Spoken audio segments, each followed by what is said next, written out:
자, 탄핵 위기에 몰린 한덕수 이자가 결국 손을 들고 헌법재판관 임명으로 가닥을 잡았답니다. 아주 환영할 만한 소식입니다.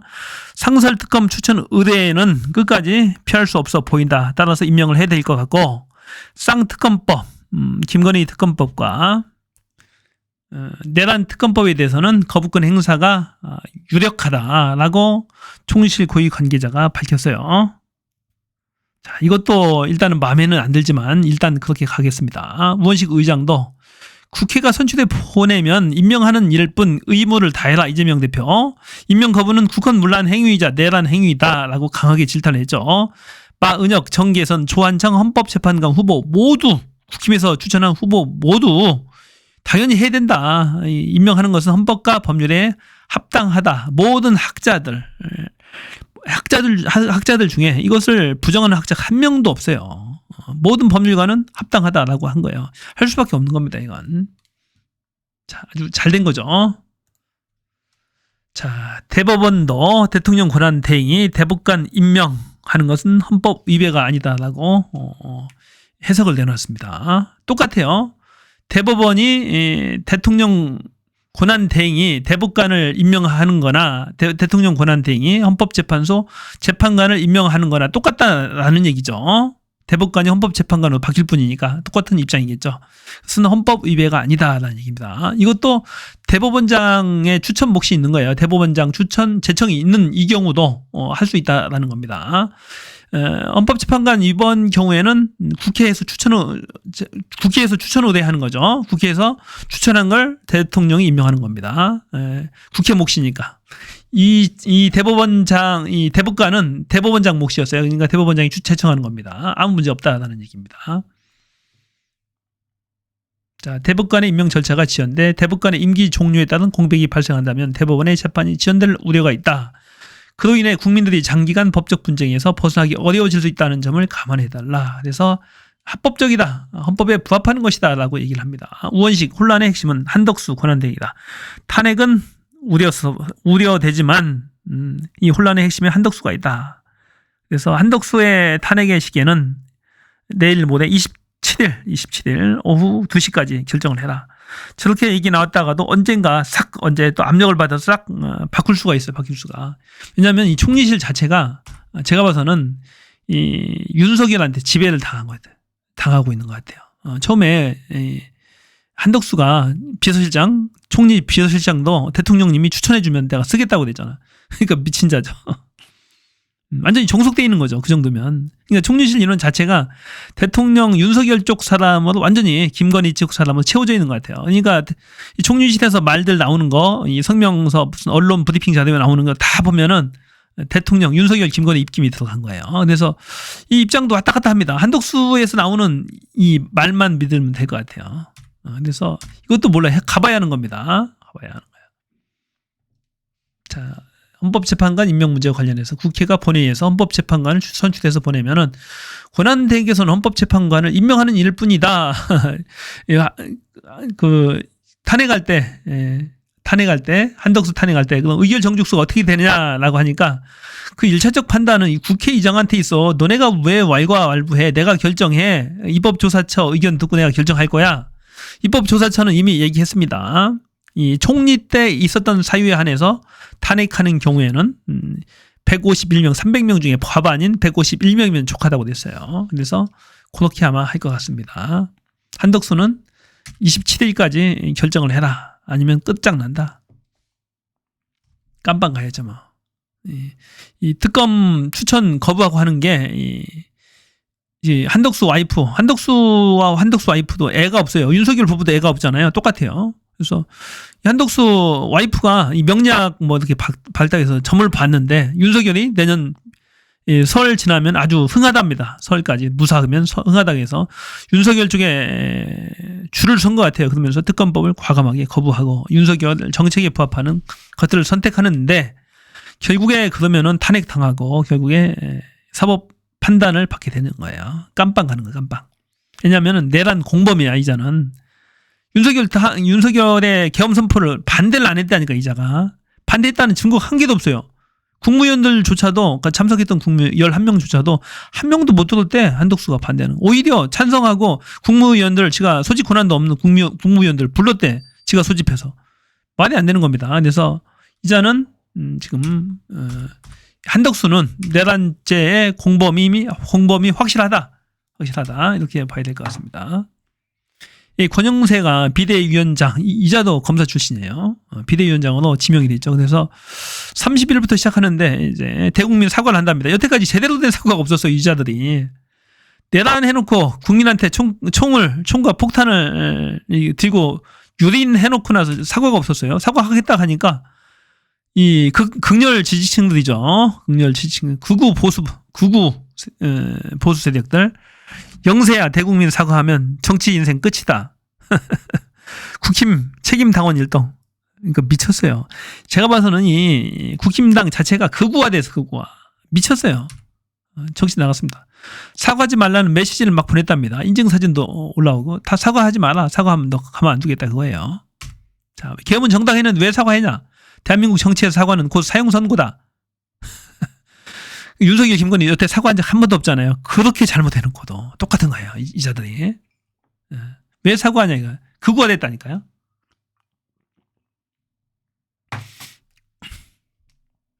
의원님 왜 사과하시나요? 계엄은 정당했습니다. 대한민국 정치에서 사과는 곧 사형선고라는 거 아시잖아요. 이자들 내란 선전선동으로 다 깜빵 보내야 돼요. 저쪽은 온갖 폐악질을 하면서도 사과라고는 일도 없는데 왜 우리는 그걸 막기 위해 대통령이 결단해 그동안 아무것도 도와준 것 없는 당이 왜 사과를 하는 겁니까? 지금은 전쟁 중입니다. 우리나라가 친중 친북 집단에 넘어가느냐 마느냐 전쟁 중이라고요.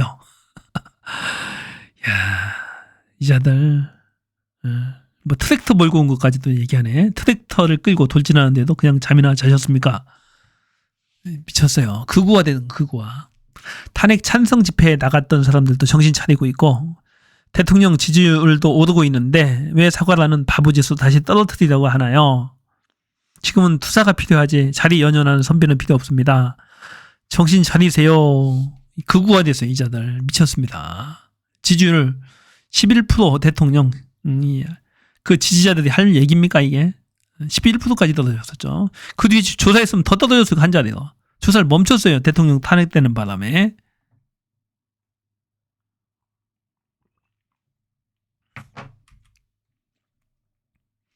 윤석열 대통령을 지켜야 국민의힘을 지키고 민심을 얻습니다. 이게 극우의 생각을 무슨 생각하는지 저자들이 한번 볼 필요가 있어요. 지금 탄핵으로 행정을 마비시키는 민주당이 잘못하고 있는데 왜 계엄령이 잘못됐다고 사과하려 하나요? 총 들고 와서 군부 독재에도 괜찮은가 봐요. 얘네들은 30년 전 50년 전으로 되돌아가도 아무렇지도 않은가 봐. 무조건 영장 없이 체포 구금 당해도 상관없나 봐. 언론 출판 자유 없어도 상관없나 봐. 얘네들 미친놈들이에요. 미친 자들. 제가 봐선 그렇습니다. 군이 계엄 당시에 파주에 900명 이상을 수용할 수 있는 대공연장을 빌리려 했다는 주장. 새벽 계엄 선포일입니다. 새벽 1시에서 1시 30분 사이에 시청에 문의를 했다. 수거 대상 구금 장소로 물색하는 것이 의심된다. 수거 대상. 사람들 죽여서 거기다 수거하려고 됐나요? 아니면 반쯤 죽여서 가둬놓으려고 됐나요? 접경지역 지방자치단체의 파주 같은데 시민회관 대공연장을 빌리려 했다. 수도방위사령부의 비원 벙커 같은 주요 인사들 구금시설로 사용하려고 검토한 정황이 드러나 검찰이 수사 중이다. 미쳤어요. 그러니까. 파주시에는 모부대가 비상계엄 선포 직후에 새벽에 전화를 걸어서 시민회관 대공연장을 사용할 수 있나 900명을 한 번에 수용할 수 있으며 평소에 문화공연 등이 열리는 장소다. 그래서 파주시는 절대 협조할 수 없다라는 입장을 전달하려 했으나 다시 전화가 오지는 않았다. 수방사의 비완방커 경기 수원시의 중앙선관위 연수원도 이런 구금시설로 사용하려 한 장소도 지목되고 있다. 중앙선관위 연수원 수원에 있는 여기는 별다른 전산시설조차도 없대요. 그런데 왜 계엄군이 쳐들어가서 점거를 했을까요? 그래서 아마도 구금시설로 쓰려고 하지 않았나 하는 그런 의혹이 있는 겁니다. 김건희 계엄날 성형외과 3시간 방문 업계선 프로포폴 등 약물 투여 의심도 그 제가 보도했던 사안이죠. 열흘 전에 목적적 제보가 들어왔고 제보의 신빙성을 확인하는 과정을 거쳤다. 내부 제보인가 봐요. 그는 김건희가 민간인이기 때문에 국가안보와 관련된 비상계엄 상황에 대해서 알면 안 된다며 병원에 여유 있게 있어도 되는데 계엄 1시간 전 황급히 관저로 이동한 이유가 있었을 것이다. 김건희가 사전에 계엄 선포를 인지하고 있었던 것 아니냐 이런 의혹이 있는 거죠. 김건희가 성형을 했대요. 성형. 계엄 선포 10시에 원래 예정이었는데 9시까지 했답니다. 3시간 동안 3시간 동안 했답니다. 3시간. 그래서 계엄 선포 1시간 전에 되돌아왔다는 거예요. 그래서 의심을 하고 있는 거죠. 3시간 동안 성형외과에서 무엇을 했나. 업계 종사자든 이 정도 시간이면 프로포폴 등 다른 불법적 약물 투여를 의심해 볼 수 있다고 주장했다. 자, 윤 대통령이 김용현 등과 계엄을 모의하고 안가해서 계엄에 대해 지시할 때 김건희도 있었는지 등에 대해서 명확히 밝혀져야 할 것. 김건희도 같이 모의를 했을 것이라고 의심을 하고 있는 겁니다. 왜 하필하면 관저로 불러서 시술을 받을 수 있는데 강남까지 직접 갔을까? 언론에 노출까지 하면서. 첫째는 알리바이를 만들기 위해서. 자신은 계엄과 아무 관련이 없다라는 알리바이를 만들기 위해서. 둘째는 김어준 총수가 제보를 받았다고 합니다. 신계 입법 호의를 하고. 빵빵하게 얼굴을 뭐든 주입을 하든 하게 되면 빵빵해지잖아요. 그래서 하여튼 무엇이든지 간에 성형을 해서 이뻐 보이려고 했다고 그럽니다. 김어준 총수의 제보에 의하면은. 아니면 여기 프로포폴 또 의혹이 있는 거죠. 왜 3시간씩이나 했느냐 이거죠. 보통 3시간 정도 하려면은 성형외과에서 큰 시술을 하는 게 3시간이랍니다. 그런데 초기 시술, 첫 번째 큰 시술할 때. 근데 지금 김건희는 그런 시술은 이미 다 지난 거 아닌가요? 그래서 의심을 하고 있는 거죠. 의심을 해볼 만하다. 이준석. 대선 출마하겠다. 국힘과 단일화 현재로선 불가. 그러니까 이 철딱선이 이준석의 태도입니다. 지금 내란 극복해서 하느라고 민주당은 죽을 똥 살 똥 싸고 있는데 대선 출마하냐 마냐 이따위 얘기나 하고 있는 거야 이제는. 이준석 이재명을 겨냥해서는 쓰레기차 가고 분유차가 오는 상황이다. 이재명 공격해서 지가 대통령 하려고 하는 거야 지금. 그러니까 미친 자죠. 정신 나간 거죠. 지금 대한민국이 사느냐 죽느냐 절체절명의 위기 순간입니다. 2월달 이상 1월달만 지나면 본인이 40세 이상이 돼서 대통령 피선거권 자격이 있나 봐요. 40cm, 45cm 그러죠. 피선거권 자격이 한번 찾아봐야 될 것 같습니다. 지금 본인은 1월달이 지나면 거의 된다요. 그 나이가. 그래서 대통령 출마하겠다라고 하는데 지금 그거 얘기할 때냐고. 참 철딱선이도 이런 철딱선이가 없어요. 그러면서 또 한마디 합니다. 나처럼 깨끗한 사람 봤냐? 나는 기소당한 거 하나도 없다. 그러면서 이재명 대표한테 쓰레기차 몰고 오는 분유차. 쓰레기차가 가고 분유차가 온다. 참 뻔뻔한 놈. 못된 것만 배워가지고 어딘 게 저래요. 부산 파출소서 경찰관이 총상이 있고 숨진 채 발견됐다. 3명이 근무했었는데 2명은 교통사고 신고 받고 출동했는데 A씨 혼자 남아서 스스로 목숨을 끊었다. 권총을 이용해서. 근데 이런 거 볼 때마다 섬뜩합니다. 섬뜩한 거야. 지금 HID-1이 이런 것 때문에 그래요. 무슨 공작이 있나 어디 소유 사태가 발생하는지 정말로 요즘에는 아침에 이렇게 눈 뜨자마자 네이버에서 뉴스 딱 봅니다. 무슨 일 있으면 안 되잖아요. 놀래가지고 그날 밤에 너무 놀래잖아요. 그래서 이게 습관화가 돼요. 아침마다 이렇게 봐요. 혹시 뉴스 있나 조마조마해서 큰일 나는데. 언제든지 지금 대한민국은 2차, 3차 계엄이 생겨도 이상하지 않을 그런 나라예요. 어디서 한국은행 그 점거 계획도 나왔었잖아요. 그것도 난 섬뜩하더라고요. 보트 태워가서 죽인다고 하고. 아이고. HID-1이 35명이 폭약을 가지고 사라졌대요. 이 사람들이. 북파 공작원으로 불리는 HID-1 40명이 급파됐는데요. 이들 중 5명은 선관위 직원 납치하는 임무가 주어지지 나머지 35명이 어떤 임무를 받고 있는지 아직도 밝혀지지 않고 있대. 일부가 아직도 무기를 휴대한 채 계엄 해제일 20일이 지난 지금도 부대로 되돌아가지 않고 떠돌아다니고 있답니다. 임무가 아직 종료 명령이 안 떨어졌대요.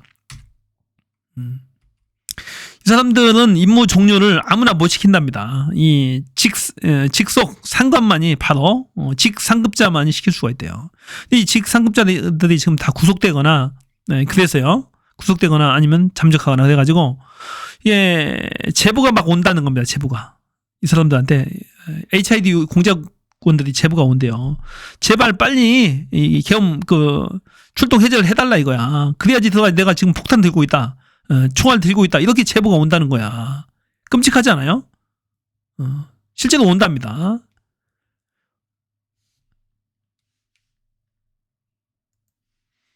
지가 전화를 한 거야. 제보하면서 나 폭탄도 갖고 있고 실탄도 이 탄창 5개나 가지고 있다.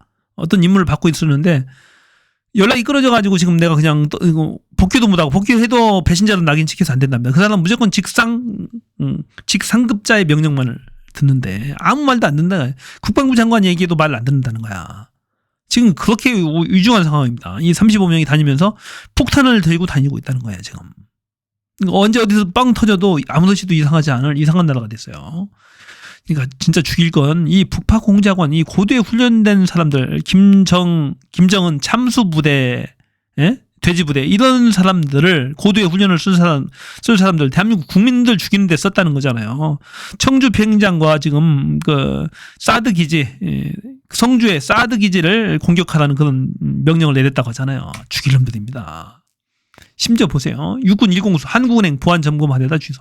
한국은행 강남 지부까지 침탈하려고 한 거야. 제가 봐서는 그렇습니다. 1공수 지들이 전혀 거기 뭐 아무 상관도 없거든요. 아무 상관도 없고 한 번도 보안 점검을 하지도 않았던 그 부대가 갑자기 가겠다는 거예요. 탈취하려고 한 거죠. 탈취하려고. 한국은행을 서버를 마비시켜서 혼란을 유도를 해서 계엄령을 선포하고 이 군인들 세상을 만들려고 했던 거예요. 이상하잖아요. 562 부대 국회에 출석했던 1공수의 한 부대인가 봐요. 여기가 1공수 부대. 자, 정보반장 저격수 총 등을 휴대하고 가겠다는 겁니다. 저격수도 가지고 6명이 현장 방문하겠다라고 협조 요청이 왔던 겁니다. 여기 공문 보내가지고 이상합니다. 이게 온 게 13일 날 왔다면 13일 날 이 공문이 온 게 13일 날 왔대요. 13일 날 와서 23일 날 하겠다. 이 대통령 탄핵 하루 전날 공문을 보냈던 거예요. 보내서 23일 날 하겠다. 접수하겠다라는 겁니다. 한국은행을. 그래서 사회 혼란을 유도하려고 하지 않았나 하는 그런 생각이죠. 자, 관련 영상 거는 볼게요. 정보사 블랙요원이 아직도 원대 복귀를 다 안 한 분들이 있어요. 그렇기 때문에 저희는 계속 여전히 내란이 진행 중이라고 보고 있습니다. 이분들이 이제라도 자대 복귀하셔야 돼요. 더 이상 무의미한 임무 수행 이런 거 하시면 안 됩니다. 이어 이분들이 지휘가 끊겼는지 복귀를 안 하고 있다며 임무 종료 지시가 없더라도 이제는 복귀해야 한다고 촉구했습니다. 블랙요원들은 자기 직접 상관 말 아니면 안 듣거든요. 근데 이 직접 상관으로부터 쭉 올라가는 이 지휘 개선 라인에 끊겼는지 아직 끊겼다. 이 사람들이 지휘 라인이. 복귀를 안 하고 복귀를 있어요. 안 하고 자대 있다. 복귀해서 무기를 반납하셔야 됩니다. 그러면서 현재 블랙 요원들이 임무 대기 상태에 있다며 지금은 처리나 사살 등은 못하겠지만 대한민국의 혼란과 관련한 임무를 맡았을 거라고 추측했습니다. 끝으로 박 의원은 이분들은 대한민국의 국토방위와 국민의 생명을 보호하는 역할을 해야 한다며 부대로 복귀해 무기는 반납해야 된다고 강조했습니다.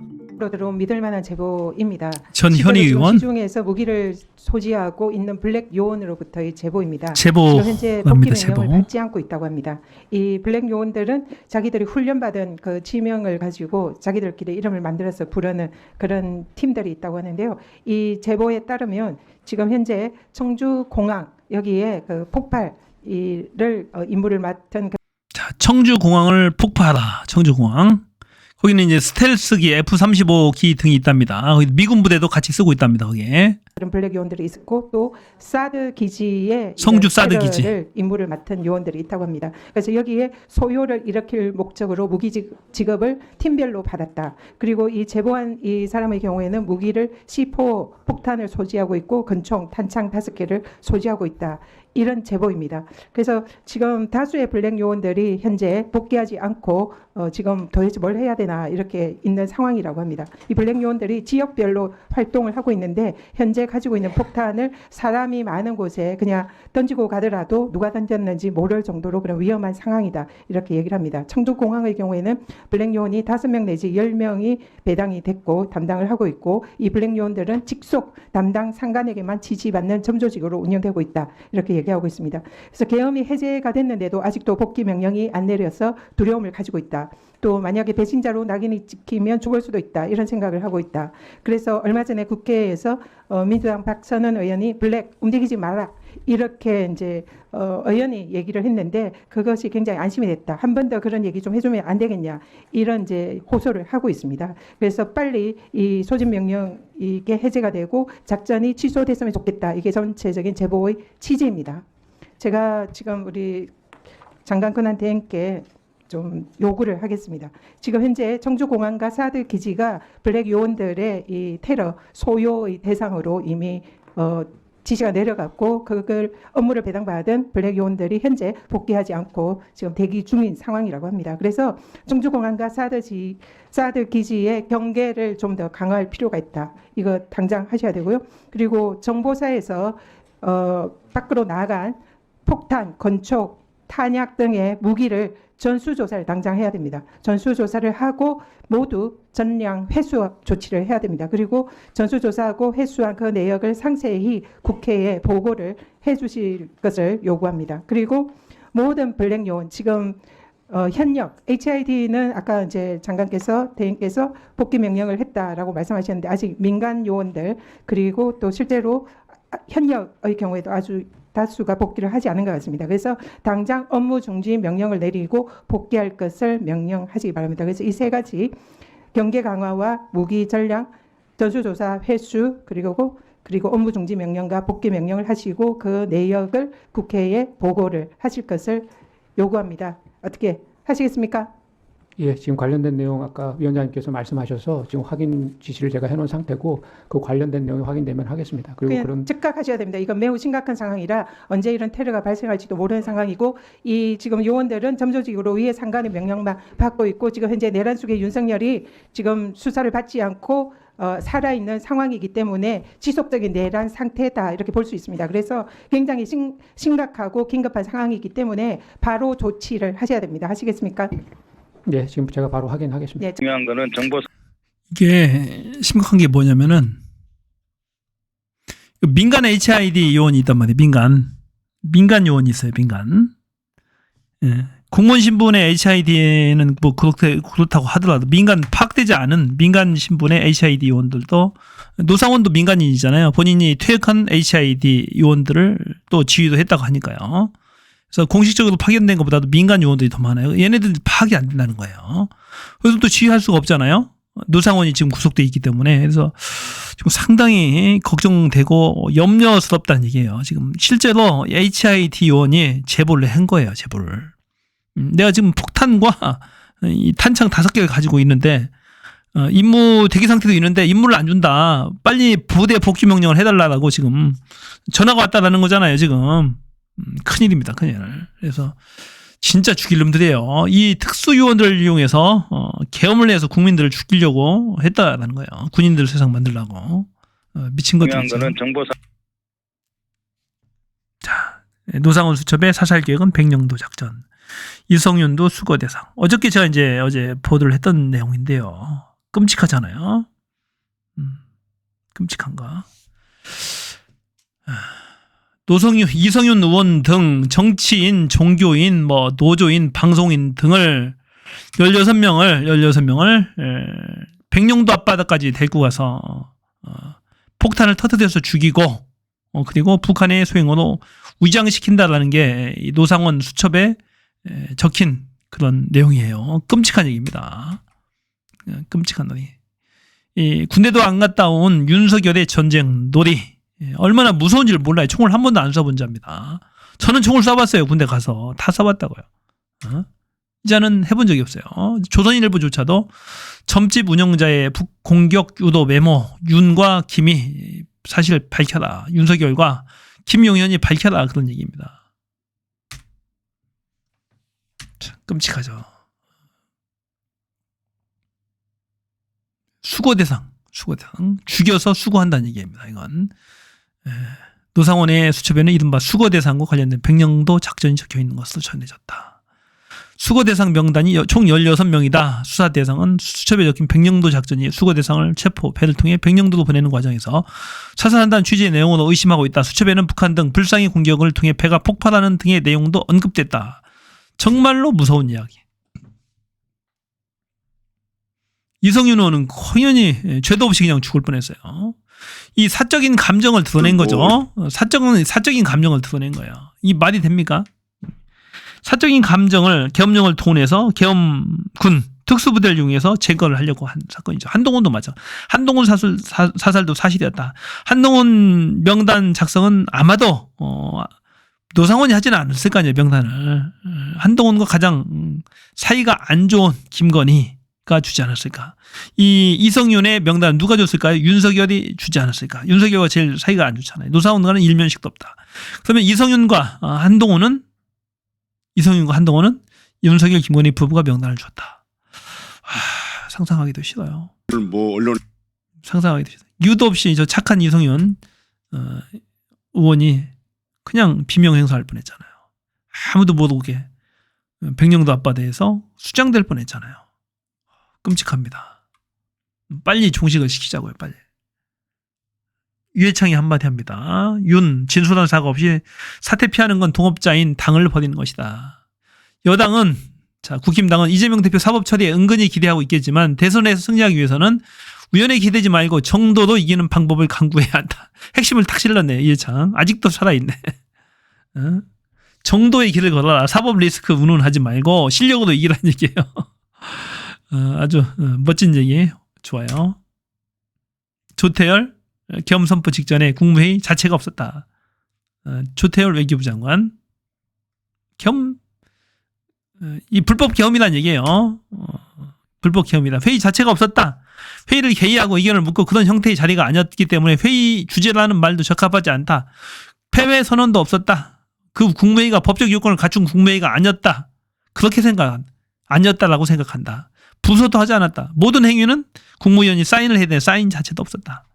절차적 요건을 갖추지 않았다. 불법 계엄이다. 말할 것도 없어요. 이건 헌법재판소 가도 100%입니다. 불법 계엄. 그 헌법 자체 위반이에요. 대통령의 모든 행위는 부서로서 하도록 돼 있어요. 그 자체 위반. 그걸로도 탄핵이다. 민주당 한덕수 탄핵 보류 헌법재판관 임명 지켜볼 것. 27일 오후 2시까지 기다린다고 했어요. 마지막 헌법재판관 임명을 하는지 보겠다라는 겁니다. 안 하면 28일 날 탄핵하겠다. 현재 국무위원 서명 없는 비상계엄령을 이유로 윤 탄핵 가능한지 검토하고 있다. 이걸로 죽게 생겼어요. 국무위원이 서명이 없었다고 하잖아요. 이걸로도 탄핵된다는 얘기예요. 헌법 82조. 국법상의 모든 행위는 문서로서 하되 이 문서는 국무총리와 관계 국무위원회에 부서를 해야 된다. 군사에 관한 것도 부서를 하고 해야 된다라는데 이걸 안 했어. 안 했으니까 이 자체로도 탄핵이 가능합니다. 이것도 위반, 내란죄도 위반. 간단한 겁니다. 이건 누가 하더라도 이건 탄핵이다. 석동현 변호사가 하는 거. 석동현 변호사는 헌법재판관 6인 체제는 불완전한 합의체로 전반적인 부분에 대해 논쟁적 요소가 있는 게 사실이다. 이거 가지고 나중에 트집 잡을 수도 있어요. 윤석열. 6명이 재판하는 게 불법이다. 나는 승복 못하겠다라고 할 수 있어요. 그래서 9명을 채워서 하자는 거예요. 나중에 꼬투리 안 잡히려고. 예전에 검찰총장할 때 박은정이 감찰관이었거든요. 대검의 감찰관이었는데 이 바득바득 대들고 꼬투리 잡아가지고 결국에 감찰 제대로 못했다고 하잖아요. 하나하나 절차 다 따진다고 하잖아요. 이놈이.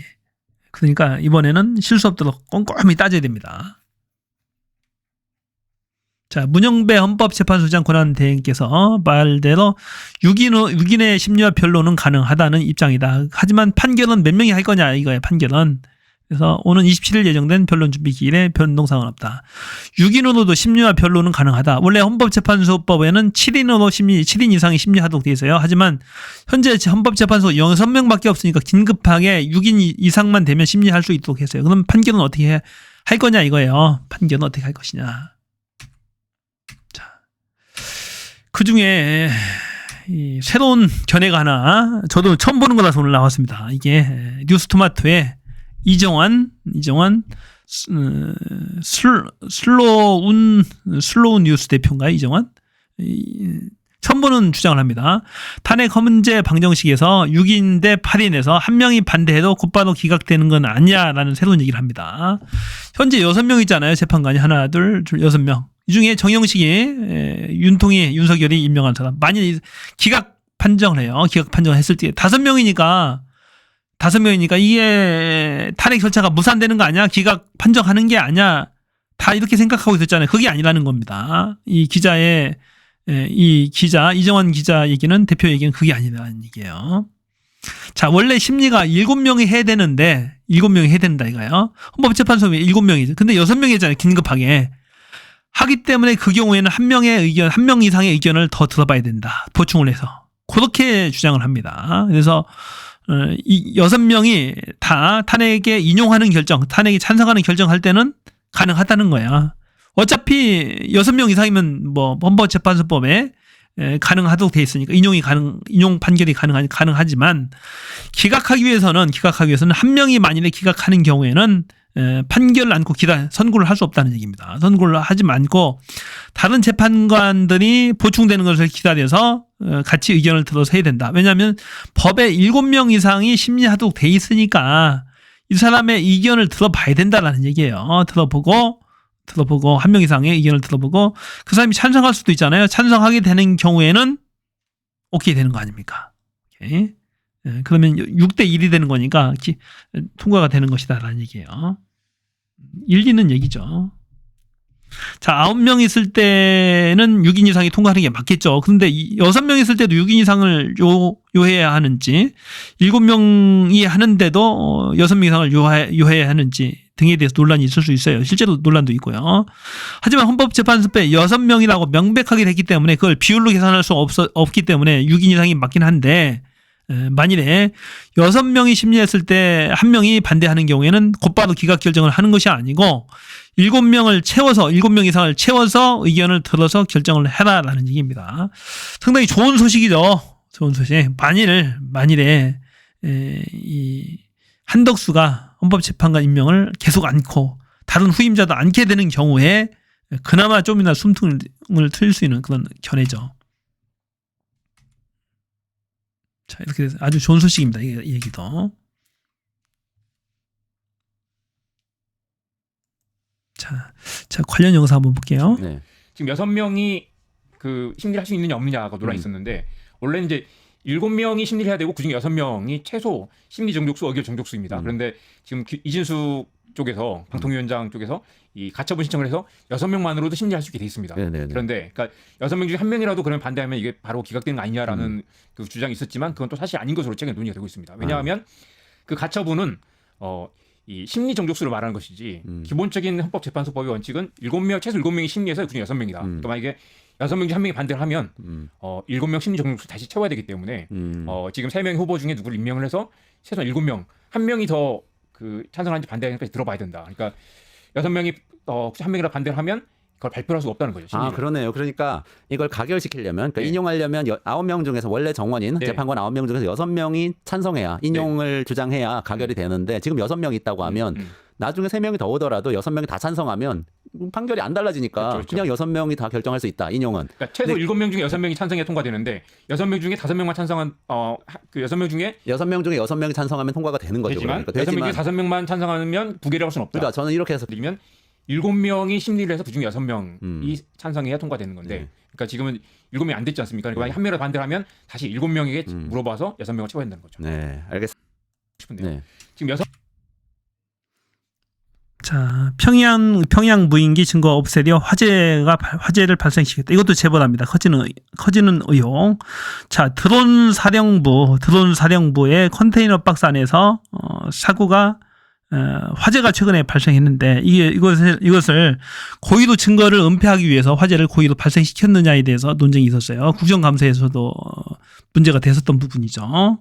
자, 드론기를 평양 상공에 띄웠다라고 그러죠. 전쟁을 유도하기 위해서 띄웠다라는 설이 지금 가장 강력합니다. 그래서 이 드론 부대, 그런데 이 드론 부대, 드론 사령부 안에 컨테이너 박스 안에서 드론이 있는 것으로 의심되는 북한으로 보냈던 드론이 있는 것으로 의심되는 그 안에서 불이 발생했어요. 불이 발생했는데 사실은 이 드론은 없었고 이 전단지만 잔뜩 있었다. 전단지가 평양 상공 무인기 유치할 수 있는 증거물이 있었다. 그래서 요게 전단지가 잔뜩 있었다라고 합니다.